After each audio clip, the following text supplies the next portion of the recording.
টি-20 থেকে সূর্যকুমার যাদব ক্যাপ্টেনকে নাম সরিয়ে দিয়েছে আমাদের ইন্ডিয়ান বোর্ড চায় যে ফর্মে আছে, যে ভালো রান করছে, সেই আমাদের ইন্ডিয়ান টিমের ক্যাপ্টেন হবে। সে আগে প্রাক্তন মানে সে ক্যাপ্টেন 1 বছর ধরে ক্যাপ্টেন করুক বা 2 বছর বা সিনিয়র, এখন এরকম ডিসাইড বোর্ড নিয়ে নিয়েছে যে ফর্মে থাকবে তাকে ক্যাপ্টেন করবে।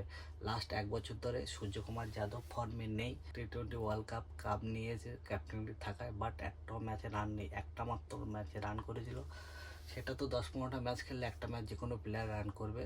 এই জন্য এবং লাস্ট আইপিএলে দেখেছেন তেমন কোনো ফর্ম নেই, ঠিক ওই 1-2 ম্যাচে রান করেছেন। এমন খেলছেন লাস্ট 1-1.5 বছর ক্যাপ্টেন হওয়ার পর থেকে মুম্বাই ইন্ডিয়ান্সের চান্স পাওয়া মুশকিল, তাও তো মুম্বাই ইন্ডিয়ান্স খেলিয়ে দিয়েছে। যাই হোক, ওকে খারাপ কিছু বলছি না, ফিল্ডিংয়ের দিক থেকে কোনো প্রবলেম নেই, বাট আমাদের বোর্ড যেটা ডিসাইড করে নেয় কিছু করার নেই। বাট গৌতম গম্ভীর যে কোচ, উনি চাইছেন যে সঞ্জু স্যামসনও ক্যাপ্টেন হতে পারেন। আগে ক্যাপ্টেন ধরার মধ্যে 4জন দাবিদার, 4জনের মধ্যে কে হতে পারে এখনও পর্যন্ত বোর্ড ডিসাইড করেনি। 4জনের মধ্যে নাম্বার 1 ঈশান কিষান, এখন ভালো রান করছে, ফর্মে আছে। আইপিএলে দেখেছেন, আইপিএলে আগে টি-20 ওয়ার্ল্ড কাপেও দেখেছেন ভালো রান করছে। তারপরে আছে তিলক বর্মা, টি-20 বিশ্বকাপে দেখেছেন ভালো রান করছে, আইপিএলও কিছু সেঞ্চুরিও করেছেন একটা। তারপরে আছেন শ্রেয়াস আয়ার, ওর তো কিছু বলার নেই, সবাই তো আমি জানি ইন্ডিয়ার সব পাবলিক চাই যে শ্রেয়াস আয়ার ক্যাপ্টেন হোক, কিন্তু বোর্ড কি ডিসাইড করে ওটা আগে ডিক্লেয়ার করে দেবে, এখনও করেনি। টি-20 ক্যাপ্টেনকে ডিক্লেয়ার এখনও করেনি। শ্রেয়াস আয়ার তো প্রথমে পাঞ্জাবে ব্যাপক 6-7টা ম্যাচ তো ব্যাপক রানও করেছে, রানের সঙ্গে সঙ্গে ব্যাপক ম্যাচও জিতেছে। লাস্টের দিকে একটু প্রবলেম হয়ে গেল, রানও ওর ব্যাট থেকে আসেনি এবং টিমও জিততে পারল না লাস্ট পর্যন্ত।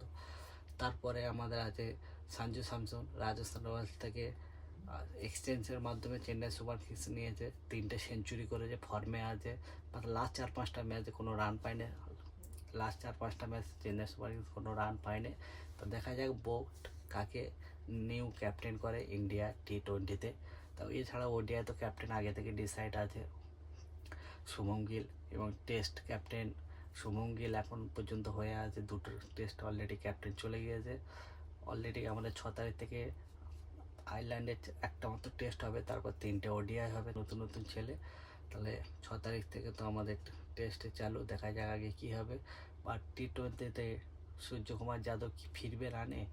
ক্যাপ্টেন থেকে তো নাম সরিয়ে গেল, বাট ক্যাপ্টেন থেকে সরিয়ে গেলে ঠিক আছে, পুরো ইন্ডিয়া থেকে যেন নাম সরে সেইভাবে এখন সূর্যকুমার যাদবকে খেলতে হবে।